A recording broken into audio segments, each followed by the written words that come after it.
최영식입니다.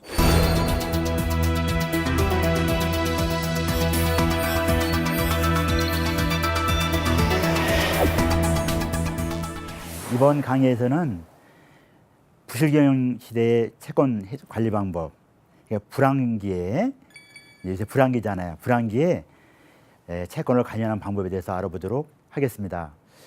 그래서 오늘은 주로 사전 예방 쪽을 다룰 거예요. 사전 예방 쪽을 이제 신용조사하고 부실한 정보를 파악해 보는 방법과, 그리고 이제 담보에 대한 개념 좀 다루고요.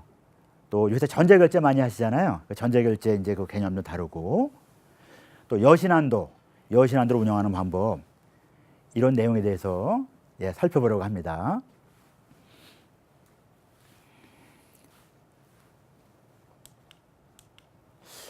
우선 사례를 하나 좀 읽어보겠습니다. 작년 10월 어느 날 10시경 주 구린의 영업사원인 오영업은 영업활동을 위해 카탈로그 등 자료를 준비 중이었다. 이때 오영업은 한 통의 전화를 받았다. 주 구린과 거래를 하고 싶다는 전화였다. 거래 초기에는 대금 결제도 잘 되었고 또 연말에 상당한 매출도 올릴 수 있었다. 올해 들어서 거래 물량은 더욱 늘어났고 매출채권 잔액도 상당히 불어났다. 그런데 올해 5월에 이 거래처는 부도를 냈고 주 그리는 상당한 부실채권을 안게 되었다. 이런 사례가 되겠습니다. 우리를 스스로 찾아왔다는 거예요. 왜 찾아오냐 하면은 다른 거래처에서 이미 알고 있는 거죠. 거기 문제가 있는 것들을. 그래서 찾아오는 경우 있고요. 두 번째는 요새 이제 부도를 낼 때 고의부도를 내는 경우가 거의 7, 80%가 됩니다. 고의부도 낼 때 그때는 이제 고의부도 내는 업체 있잖아요. 채무자도 자기도 챙길 거 챙기고 이제 부도를 내야 되니까 거래처랑 금융기관을 늘려갑니다. 늘려가다가 이제 자기를 늘려가고 또 신용을 쌓아가요. 그렇게 해서 신용을 쌓아가다가 물량을 늘려서 자기도 챙길 거 챙기고 부도를 내는 겁니다. 특히 두 번째 사항 있죠. 그런 경우는 연말에 많이 그런 현상이 발생이 돼요. 여러분들에 대해서 매출이 하나라도 아쉬울 때 그런 내용들이 발생된다는 거예요. 또 불황일 때 찾아와요. 불황일 때 여러분들에 대해서 매출 하나라도 아쉽잖아요. 그럴 때 찾아와서 신용 쌓아가다가 거래 물량 늘려가고 이렇게 부도를 내는 거죠. 제일 처음에 결제 잘해줍니다. 이런 업체일수록 신용 쌓아가는 거죠. 그러다 부도를 내는 이런 현상이 나타난다는 거예요. 그러면 이런 부실채권이 발생됐다고 했을 때 이걸 커버하기 위해서는 얼마를 더 팔아야 그게 커버가 되겠느냐. 보통 10배에서 100배를 봐요. 1억이 만약에 부실채권이 발생됐다면 10억에서 100억을 더 매출해야 돼요. 왜 그러냐면 우리나라 기업들 있죠. 기업들의 매출액 대비 순이익 있죠. 이게 보통 1%에서 10% 사이가 대부분이에요. 그래서 1억이 부도 났다면 그걸 나누면 돼요. 만약에 수익률이 1%라면 0.01로 나누면 되죠. 1억을 0.1로 나누면 곱하기로 하면 100배죠. 100억을 매출해야 커버가 된다는 거예요. 그래서 여러분들에 대해서 만약에 몇 건을 돈을 이렇게 못 받게 되면 부실채권이 발생되면 여러분들의 회사에서 그 많은 인원들이 추우나 더우나 갖은 스트레스 받아가면서 하는 일들이 허살하는 거예요. 근데 거기에 무딘 편이에요. 매출에 신경 쓰면서요. 그래서 이 부실채권이 발생되는 것은 매출 못지않게 상당히 중요하다는 거죠. 그래서 우리가 이런 부분에 이제 신경을 써야 되겠고요. 그러면 우리가 손해본 거 있죠. 이 손실을 누가 얻어가는 거냐. 그것도 어려운 사람들 좋은 일 시켜준 게 아니라고요. 나쁜 사람들 좋은 일 시켜준 거예요. 우리 사회를 살아가는 사람들의 저는 7, 80%는 좋은 사람들이라고 보고 또 기업도 좋은 기업이라고 봅니다. 그러나 20, 30%는 그렇지 않은 사람들도 있어요. 또 그렇지 않은 회사도 있고요. 특히 100명 중에서 한 두세 명은 얼굴만 사람이지 철면피 같은 사람도 있어요. 기업도 마찬가지고요. 뭐 저는 이제 이런 일을 주로 하니까요. 어떤 친구들은 장애가 있는 분들한테 찾아와서 도와줄 것처럼 해가지고 사기치는 분들도 있어요. 그러니까 우리는 그런 일이 있어서 안 되죠. 자, 그러면 이와 같은 부실을 방지하려면 어떤 조치를 취해야 될까요? 우리가 거래를 하기 전에 또 연체가 될 때라든지 이럴 때 신용조사가 이루어졌어야 돼요. 그래서 다음부터는 뒤에서는 이 신용조사를 하는 방법에 대해서 좀 다뤄보려고 합니다. 이제 신용조사를 하는 방법도 좀 변화가 돼가고 있는데요. 우리가 지금까지는 주로 신용정보 라인을 많이 활용했었어요. 한국기업데이터의 크레탑이라든지 또 나이스 신용평가정보조에서 제공해주는 키스라든지 또 나이스 DMB에서 해주는 크레포트, 이크레더블 이런 것들을 많이 활용했었어요. 근데 이제 지금은 여기다가 이거는 과거 데이터를 가지고 주로 이제 제공해 주는 거예요. 이것도 물론 보셔야 되지만 여기 이것만 가지고는 또 어려울 수 있다는 거죠. 그래서 여기다가 우리 이제 인터넷 등기소에 가서요. 부동산 등기부등본이랑 법인 등기부등본 이런 공채 장부를 보고요. 또 민원24에서 자동차 등록번호 같은 걸 보고 파악하기도 하고요. 그리고 또 비대부적 요인 어떤 것들이죠? 연체 정보라든지 또 사업 이력 얼마나 오래된 회사냐 이런 여부들이죠. 그리고 종업원의 평균 근속 연수 또 회사에 대한 주의 평판, 소문 있죠. 이런 것들. 또 거래하는 회사가 어떤 회사들인지 이런 것들을 또 보고 파악하기도 합니다. 여기서 이제 이 공적 장부라든지 비대면 요인은 S사이트 한 것들이에요. S사이트. 바로바로 보고 파악할 수 있는 것들이에요. 그래서 그런 것들이 더 중요시되고 있습니다. 그래서 이제 그럼 이제 그 신용정보 앞에서 이제 그 어떤 팩터를 보고 어떤 내용을 보고 우리가 하는지를 말씀드리는데 어떤 내용이 그럼 파악이 되는 건지를 한번 좀 정리해 볼게요. 크레탑이라든지 키스라든지 크레포트라든지 이크레더블 이런 신용정보 라인에서는 현금 등급이라는 거를 제공해 주고 있어요. 뭐 예를 들어 크레탑에 예를 들면 CR1부터 6까지 이렇게 등급을 제공해 주고 있습니다. 그리고 모형 등급이라고 그래가지고요. 주로 재무적인 요인을 평가를 해가지고 모형 등급을 또 이렇게 제공해 줘요. 모형 등급은 트리플 A부터 D등급까지 나와 있어요. 그래서 그런 걸 보고 우리가 또 그런 걸 제공해 줘요. 또 하나는 금융거래 정보 같은 걸 또 제공해 주기도 해요. 네. 그리고 부동산 등기부등본이라든지 법인 등기부등본은 어서 열람이나 발급이 가능하다 그랬어요. 인터넷 등기소요. 그리고 자동차 등록번호는 민원24. 여기서 우리가 열람이나 발급을 해볼 수가 있습니다. 요새는 이제 여러분들 그렇죠? 관공서 가서 뭘 떼는 게 아니고 열람하는 게 아니잖아요. 인터넷 등기소랑 민원24에 가면 거의 모든 걸 다 할 수 있어요. 자, 그래서 우리도 우리 거래처거 있죠? 이런 것들을 거기서 볼 수가 있는데 부동산 등기부등본은 주소만 알면 돼요. 법인 등기부등본은 회사명만 알면 돼요. 근데 법인 등기부등본에 사업장 주소랑 대표이사 주소가 나와요. 그래서 법인 등기부를 먼저 보고 또 부동산 등기부등본도 열람이나 발급이 가능해요. 자동차 등록번호는 자동차 번호랑 소유주랑 주소랑 주민등록번호 있죠?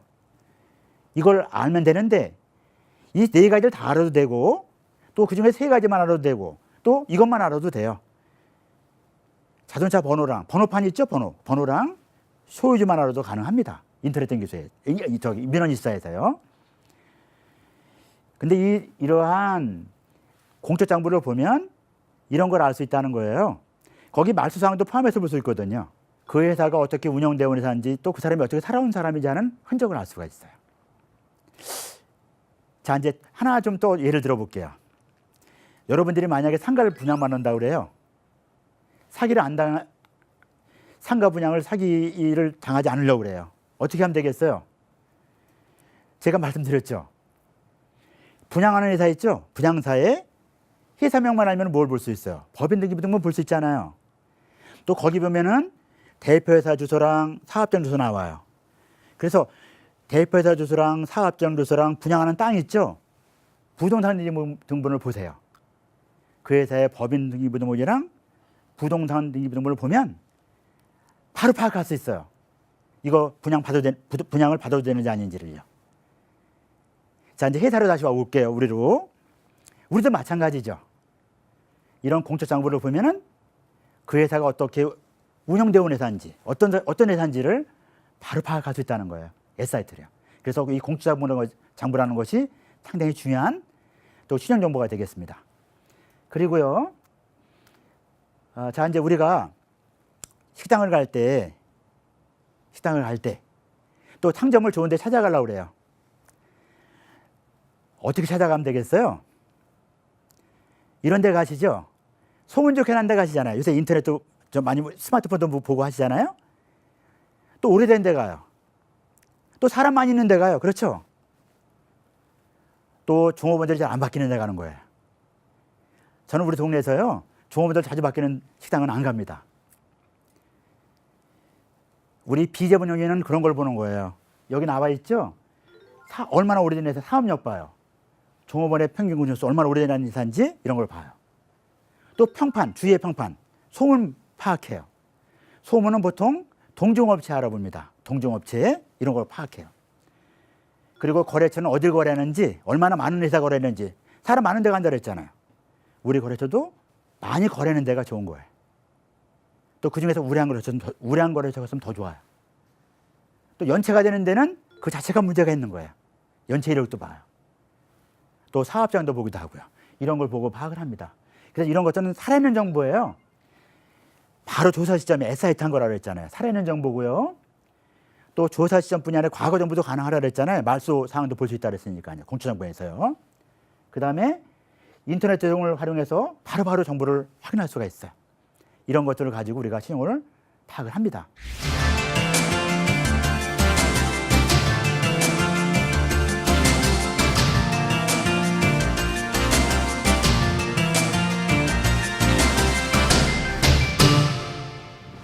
지금까지 배운 내용들이 있죠. 이런 것들을 가지고 어떻게 활용하느냐 이런 것을 좀 다뤄보겠습니다. 우선은 부실화 증후를 파악하는 데 활용을 해요.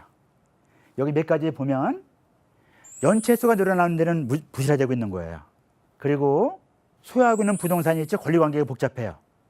거기에 예를 들어 가압류가 되었다가 말소가 되고 또 경매 신청이 되었다가 말소되고 또 가압류가 되었다가 말소되고 이런 이력이 있더라. 그런 회사는 또 그런 일을 일으킬 수 있어요. 그런데 위험한 거죠. 그리고요. 또 권리자 중에 우리 등기상의 권리자는 소유권자 이외에는 채권자들이에요. 근저당권자, 가압류권자 다 채권자들인데 그 사람 중에 제3금융권이나 개인이 있었다면 그 사람은 제3금융권을 활용한 이력이 있는 거예요. 말소가 되었더라도. 거기도 위험할 수 있겠죠. 그리고 중소거래처인데 실소유자와 실기원자가 상해요. 자기 명의로 사업을 못한다는 것은 신용 같은 데 문제가 있어도 못하는 겁니다. 또 세금을 체납하고 있어요. 이거는 저기 보면 알 수 있어요. 우리 자동차 등록원부 있죠? 자동차 등록원부 보면은 거기에 지방세를 체납을 하면 제일 먼저 세금 체납하는 걸 알 수 있는 데가 자동차 등록원부예요. 자동차 등록원부는 시군구에서 관리를 해요. 그러니까 시군구에서 만약에 지방세를 체납하면 관리하는 데가 주관부서가 시군구니까 바로 압류나 가압류를 할 수 있어요. 그 세금 체납으로 압류가 들어오는 이력이 있다면 당연히 위험한 거죠. 그리고 종업원들이 자주 바뀌어요. 저번에 그런 회사 있었어요. 종업원이 5명인 회사, 우리 거래처인데 1명 바뀌었어요. 2명 바뀌었어요. 3명 바뀌었어요. 한 2달 사이에 이렇게 종업원이 바뀌었는데 거기랑 거래다 문제된 거예요. 저한테 강의 듣는 여러분들은 그런 일이 있어서는 안 돼요. 이미 종업원들 바뀌는 거는 위험성이 있는 거예요. 연체되고 종업원들 바뀐다 이거예요. 여긴 위험성이 있는 거예요. 그때 대처를 해나갔어야 되죠. 자, 그리고 특별한 사회 없이 주문량이 증가해요. 아까 우리 앞에서 사례에서 봤어요. 주문량 증가하는 거 꼭 좋은 거 아니에요. 특별한 사회 주문량이 증가한다면 덤핑 판매 여부라든지 이런 걸 알아보셔야 돼요. 그리고 재고 자산이 너무 많아도 안 좋고 너무 적어도 안 좋아요.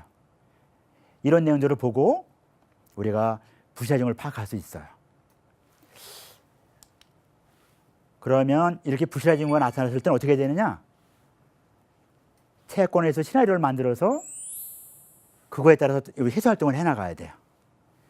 처음에는 채권 확인서라든지 채무변제 확약서 등 채권 증서. 채권 증서라는 건 채권 돈을 받을 때는 증거가 되는 서류예요. 이거를 받아놓는 게 중요해요. 두 번째는 우리 채무자가 받을 돈이 있죠. 이걸 양도받는 거라든지 물품 양수라든지 또는 채무인수. 채무인수는 제3자가 채무를 인수하게 하는 방법입니다. 이런 것들을 또 하는 게 중요하고요. 또 공정증서를 확보해요. 이걸 받아놓게 되면 우리 확정 판결 받은 것과 같은 효력이 있어요. 집행력에 있어서는. 그러니까 소송 절차를 거치지 않고도 바로 강제 집행이 가능하다는 겁니다. 또 물적 담보와 연대 부증을 또 확보할 수 있으면 확보해야 돼요. 최대한도로. 또 계속 거래를 하는 경우라면 앞으로 발전되는 거래 있죠. 이거에 대해서는 상업신용보험이라는 것을 이렇게 고려해 볼 수도 있어요.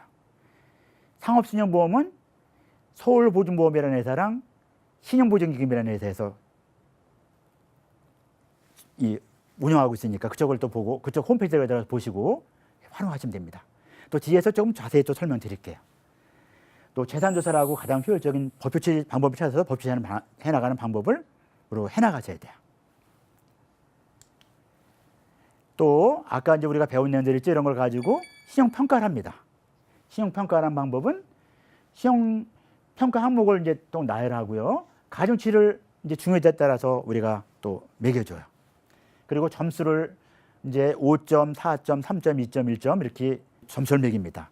점수가 부여되면 가중치 곱하기 점수를 하면 평점이 나와요. 평점을 다 썸을 해서 5로 나누면 우리 이제 100점 만점에 얼마에 평점을 산출해낼 수가 있습니다. 그래서 이렇게 평점이 산출되면 우리 거래처를 A, B 분류를 합니다. A 등급 업체, B 등급 업체. 이건 뒤에서 설명드릴 우리 여신한도를 운영하기 위해서 하는 겁니다. 자, 담보 취득의 트렌드 설명드릴게요. 담보는 이제 과거에는 이런 물적 담보라고 해서 저당권, 담보권, 질권, 양도담보 이런 걸 많이 활용했었고 또 그거와 지급보증, 지급보증보험을 많이 활용했었어요. 근데 최근에 이제 트렌드는 지급보증, 지급보증보험, 신용보험 같은 걸 많이 활용하는 추세로 가고 있어요. 신용보험은 앞에서 잠깐 설명드렸었죠. 서울보증보험에서는 중소기업, 대기업 다 됩니다. 신용보증기금은 중소기업만 돼요. 그래서 그쪽 홈페이지 들어가면 신용보험에서 자세히 설명이 나와 있으니까 그쪽을 보고 활용하시면 돼요. 우리가 보험을 드는 겁니다. 매수채권 보험입니다. 이런 보험을 또 활용해서 하는 방법들을 많이 활용하고 있습니다. 또 이제 최근에 어떤 추세는 전자결제 방법이 있죠. 이쪽으로 이제 가는 추세예요. 과거에는 직접 매상 매칭을 회수하는 경우도 있었고 종이 약속을 받는 경우도 있었고요. 전저음, 전자결제 받는 방법이 있어요. 또 약속음하고 전저음은 자소음이라는 게 있어요. 자소음은 우리 거래처에서 발행해서 바로 나한테 준 거고요. 타소음은 다른 데서 받은 어음을 우리한테 배세해서 준 어음이에요. 이런 어음이 있고요. 이제 지금은 이제 뭐 여기 몇 가지만 보면 전자방식 외담대라든지 전자채권, 또 뭐 구매론, 기업구매 자금 대출 이런 어떤 전자결제 방식으로 많이 전환되고 있는 추세입니다. 자, 그래서 이제 지금까지 또 배운 내용들을 좀 종합해서 여신한도를 이렇게 운영하는 방법에 대해서 좀 잠깐 살펴보겠습니다. 여신한도는 외상으로 판매를 하거나 대출할 수 있는 금액을 얘기합니다. 일반적으로 담보한도, 전자결제한도, 신용한도 이렇게 구성하기도 하고요. 또 담보한도, 신용한도만 가지고 운영하는 회사도 있고 또 담보를 안 받고 하는 회사는 신용한도만 가지고 운영하는 회사도 있어요. 또 그리고 과거에는 느슨한 형태의 여신한도를 많이 이렇게 운영했었는데 최근에는 여신 운영위원회 등을 운영하는 방법 등에 의해서 아주 보수적으로 운영하는 형태로 가고 있어요. 정형에 대한 여신한도 관리 좀 살펴보면 담보한도만 가지고 하는 경우도 있고 담보한도, 전세결제한도, 신용한도로 같이 운영하는 경우도 있고 또 신용한도만 운영하는 경우도 있고 이렇게 운영할 수가 있어요. 또 채권 회전일수를 차등돼서 운영하는 경우도 있어요. 자, 그러면 이런 여신한도를 운영하면 우리 매출액이 줄어든다 이렇게 생각하는 경우가 있거든요. 실제 그렇지가 않습니다. 오히려 늘어납니다. 매출액도. 이런 사례들은 제가 이제 현장에서 많이 봤던 사례들이에요. 여신한도를 이제 운영 또 할 수가 있죠. 여기서 이제 신용한도라는 거 있죠. 신용한도는 앞에서 배웠던 신용평가금을 가지고 이제 우리가 운영하는 거고요. 담보한도, 담보에 대해서 앞에 좀 잠깐 다뤘었죠. 그리고 전세결제 방법도 좀 약간 다뤘었죠. 그렇게 이제 운영하기도 합니다.